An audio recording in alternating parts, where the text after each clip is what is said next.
नमस्कार दोस्तों, आज के इस वीडियो में हम सीखने वाले हैं कि मूलों का योगफल और गुणनफल कैसे निकाला जाता है। और आपके बोर्ड परीक्षा के लिए काफ़ी महत्वपूर्ण प्रश्न है और ये आपके मूलों का योगफल और गुणनफल प्रत्येक साल पूछे जाते हैं। तो हम पहला सवाल लिए हैं। यहाँ पे सवाल बोल रहा है कि द्विघात समीकरण -3s² प्लस के 4x प्लस 5 बराबर 0 के मूलों का योगफल ज्ञात कीजिए। तो चलिए हम लोग ज्ञात कर लेते हैं। तो यहाँ पे लिख लेंगे पहले हम लोग हल, ठीक ना। सवाल आपका दिया गया है -3s² प्लस की 4x प्लस की 5 और बराबर में आपका 0 है। तो आपको नीचे से क्या करना पड़ेगा, है ना। आपको a का मान ज्ञात करना है, b का मान ज्ञात करना है और आपको c का मान ज्ञात करना है। तो देखिए बाबू, आपका a का मान क्या होगा, जो x² के आगे जो संख्या होता है वो आपका a का मान होता है। या आप कह सकते हैं कि x² का जो गुणांक होता है, गुणांक का मतलब होता है गुना में, 3 जो है गुना में, है ना, वही आपका a का मान होगा। b का मान क्या होगा, जो x का गुणांक होगा, जो x के आगे जो संख्या होगा, x के आगे क्या संख्या है आपका 4, है ना। तो b का मान क्या हो जाएगा, 4 हो जाएगा। c का मान क्या हो जाएगा, जो अचर पद कहने का मतलब जो संख्या होता है वो आपका c का मान होता है। तो आपका c बराबर 5 हो जाएगा। तो बोला गया आपके सवाल में कि मूलों का योगफल ज्ञात कीजिए। तो हम लोग डायरेक्ट लिखेंगे मूलों का योगफल, मूलों का योगफल बराबर फार्मूला होता है माइनस के b/a होता है, ठीक ना। चलिए, ये इतना हम करने के बाद अब देखिए बाबू, यहाँ पे माइनस के b लगा है, ठीक ना। तो आपको माइनस यहाँ पे लगा लेना है और यहाँ पे ब्रैकेट कर देना है, ठीक ना। अब b का मान देखना है, b का मान क्या है आपका 4 है, ठीक। और a का मान, आपको a का मान दिखेगा तो आपका -3 है, ठीक ना। अब देखिए माइनस माइनस क्या हो गया, प्लस हो गया। तो बराबर क्या आ गया आपका 4/3 आ गया, है ना। और ये आपका आंसर हो गया। कोई दिक्कत नहीं। तो ये सवाल आप बहुत अच्छे तरीके से समझ गए होंगे। अब चलिए हम लोग नेक्स्ट सवाल को सॉल्व करते हैं। नेक्स्ट आपका सवाल क्या है, आप देख सकते हैं, बहुत आसान है। बोला गया है कि द्विघात समीकरण x² प्लस के 2x माइनस 3 बराबर 0 के मूलों का योग और गुणनफल ज्ञात कीजिए। इसमें दोनों बोला है, योगफल भी ज्ञात करना है और गुणनफल भी ज्ञात करना है। ये भी आपका आसान सवाल है। पहले आपको लिख लेना है हल। जो आपका सवाल दिया गया है, क्या दिया गया है, x² प्लस के 2x माइनस के 3 और बराबर का 0 दिया है।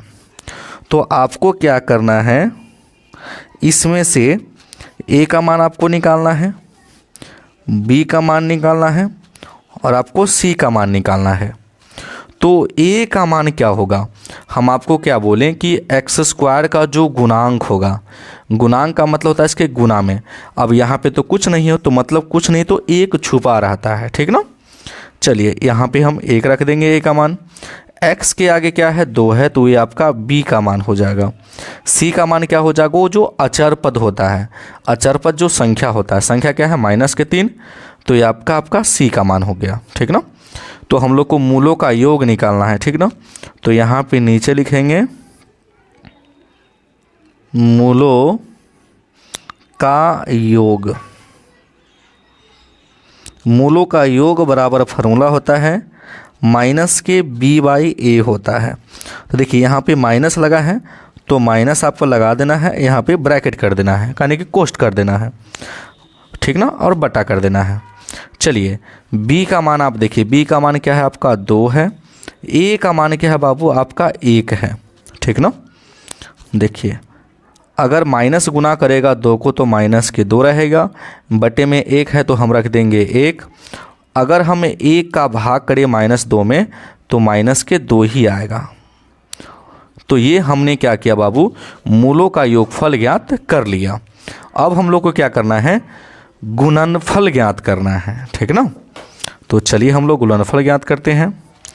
नीचे से लिखेंगे, इसलिए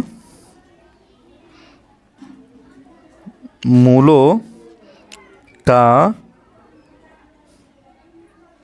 गुणनफल, मूलों का गुणनफल बराबर फार्मूला होता है आपका CYA। C का मान क्या है बाबू, आपका -3 है और A का मान आपका 1 है। 1 से अगर हम भाग करें -3 में तो क्या आ जाएगा, आपका -3 ही आएगा, है ना। और ये आपका आंसर हो गया। कोई दिक्कत, कोई दिक्कत नहीं। चलिए अब हम लोग अगले सवाल को सॉल्व करते हैं। बहुत आसान है। अभी बोला गया है द्विघात समीकरण 4x² माइनस के 12x प्लस के 9 बराबर 0 के मूलों का योग और गुणनफल ज्ञात कीजिए। सेम सवाल है ना। चलिए क्वेश्चन दिया गया है 4x² माइनस के 12x प्लस के 9 और बराबर का 0 दिया है। तो इसमें से हम लोग को क्या करना पड़ेगा, A का मान निकालना पड़ेगा, B का मान निकालना पड़ेगा और C का मान निकालना पड़ेगा। A का जो मान हो जाएगा क्या हो जाएगा, 4 हो जाएगा। B का मान जो होगा बाबू वो -12 हो जाएगा और C का मान क्या हो जाएगा, आपका 9 हो जाएगा। कोई दिक्कत, कोई दिक्कत नहीं। तो मूलों का योग निकालना है ना। तो यहाँ पे लिखेंगे हम लोग, इसलिए मूलों का योग, फार्मूला क्या हो जाएगा, -B/A हो जाएगा। माइनस लगा है तो लगा दीजिए, ब्रैकेट करके बटा कर दीजिए। B का मान क्या है आपका, -12 है, ठीक ना। और A का मान क्या है आपका, 4 है। तो माइनस माइनस क्या हो जाएगा बाबू, प्लस हो जाएगा। तो प्लस के 12 और बटे में 4, 4 × 3 = 12, 3 आंसर आ गया। अब हम लोग को गुणनफल ज्ञात करना है। लिखेंगे मूलों का गुणनफल, गुणनफल इसका फॉर्मूला होता है C/A। C का मान आपका 9 है और A का मान आपका 4 है और आइए आंसर हो गया। कोई दिक्कत, कोई दिक्कत नहीं। और इसी में से एक सवाल आपको कन्फ्यूज करने वाला देगा, यहाँ पे ही समझ लीजिए आप। बोला गया है चौथा सवाल कि बहुपद 6x² माइनस के 11x प्लस 3 के शून्यकों का योगफल और गुणनफल ज्ञात कीजिए। अब ये कैसा सवाल आ गया, देखिए अगर आपके बराबर अगर 0 रहे तो इसको बोलेंगे द्विघात समीकरण, है ना।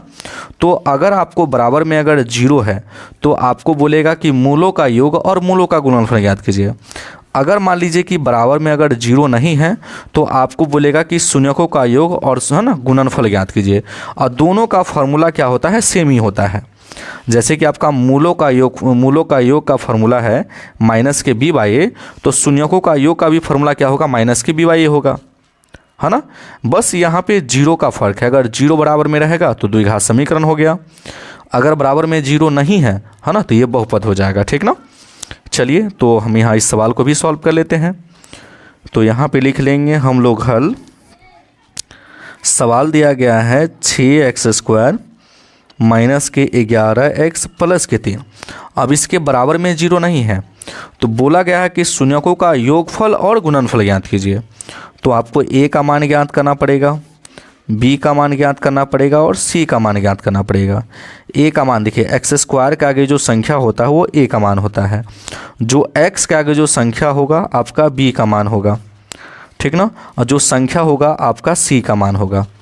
तो यहाँ पे हम लोग लिखेंगे बाबू शून्यकों का योग, शून्यकों का योग क्या हो जाएगा फॉर्मूला, तो -B/A हो जाएगा, है ना। चलिए माइनस है तो माइनस लगा दीजिए। B का जो मान है आपका -11 है और A का मान आपका 6 है। तो माइनस माइनस क्या हो गया, प्लस। तो क्या आ जाएगा, 11/6 आ जाएगा और ये आपका आंसर हो गया। उसके बाद हम निकालेंगे शून्यकों का गुणनफल। शून्यकों का गुणनफल बराबर फार्मूला होता है बाबू आपका C/A। तो C का मान तो आपका 3 है और A का मान आपका 6 है, ठीक ना। तो इसको काटेंगे तो ये कटेगा 1 से, ये कटेगा 2 से, तो 1/2 आंसर आ जाएगा, है ना। तो इस प्रकार से मूलों का योगफल और मूलों का गुणनफल और शून्यकों का योग और शून्यकों का गुणनफल निकाला जाता है। तो अगर आप मेरे चैनल पर नए हैं तो वीडियो को लाइक कर दीजिएगा और चैनल को ज़रूर सब्सक्राइब कर दीजिएगा। वीडियो देखने के लिए बहुत बहुत धन्यवाद।